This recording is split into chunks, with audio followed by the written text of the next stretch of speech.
Here is a chart representation of the cable that we're making. It's always on the same 6 stitches. There are 2 groups of stitches, 6 knit stitches, that we do this on. So each of these squares represents a single stitch. Row 1 of the cable, you knit the 6 stitches and cross each pair marked with the X right over left. Row 2, you just knit them. Row 3,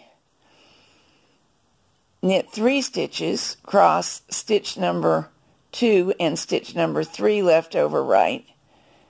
Knit the next 3 and cross stitch number 4 and stitch number 5 left over right. Row 4 is a plain knitting row. That repeats all the way up the work. Here's the beginning of the blanket. You may recall that after seed stitching, we knitted 3 plain rows, establishing the pattern of seed stitch at the edge, some purl stitches, the 6 knits that will become the cable panel, purl stitches, knits again, purl stitches, and seed stitch again. And we did 3 plain rows before the first cable cross. We want to do that again on the final portion of the cable. That creates this nice end, so it looks like ropes joining, beginning the cable, and then they'll finish up becoming their own ropes again.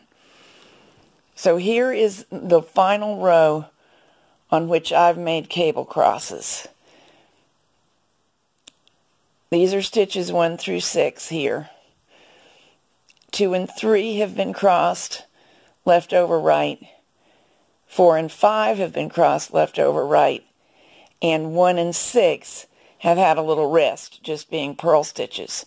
From this point on, we'll go back to that same thing we did for the first 3 rows of the cabling section.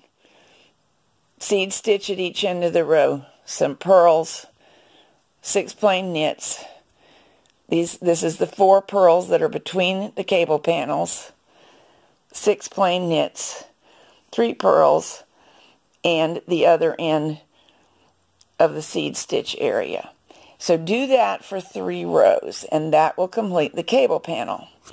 After that, we'll resume seed stitching on the entire width, and we'll do it for the same number of rows that you chose to do for the beginning.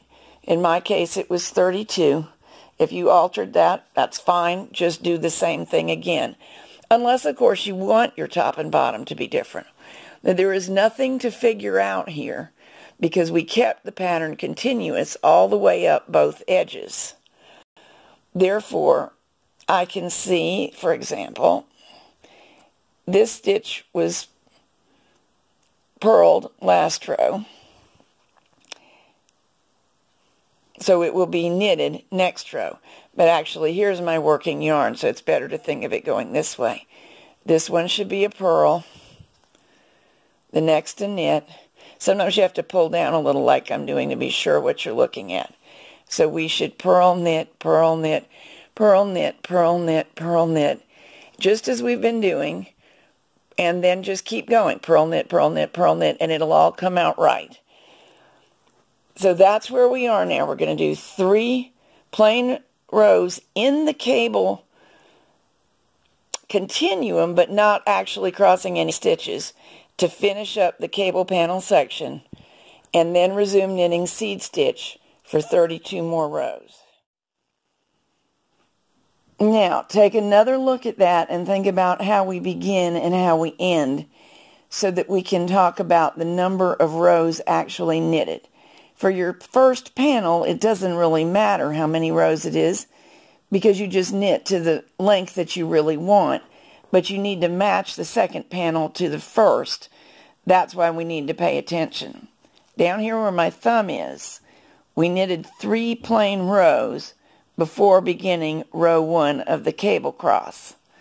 And up here where my thumb is now, row 4 is a plain row, so we'll knit 2 additional plain rows to make the top of the cable symmetrical with the bottom. Therefore, if you do 43 repeats, looking at the information near the top of the screen, you will have done 32 rows of seed stitch and 177 rows of cable panel, including the 4 repeats of the chart and 3 rows prior to the first cross and 2 rows after the last cable repeat on the chart, though that's actually 3 rows after the last cross. Remember, we figured that because of the fact there is already 1 plain row after the cross on the chart. Now, it occurred to me that not everybody is going to want to knit such a bulky blanket, and not everybody has an adjustable dragon loom.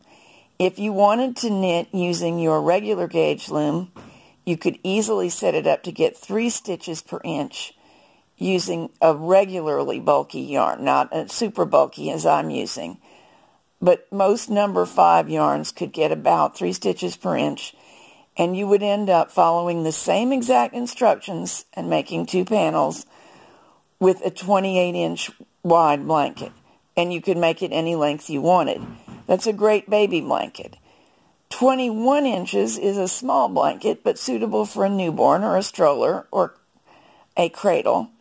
And you can get that following the same instructions at 4 stitches per inch, which is easily achieved on either the regular or small gauge loom using number 4 yarn, otherwise known as worsted weight yarn. Another thing that you could do is make a single panel exactly as we're making the blanket, but we're making the blanket as 2 panels. A single panel would be about 21 inches wide and would make a lovely shawl.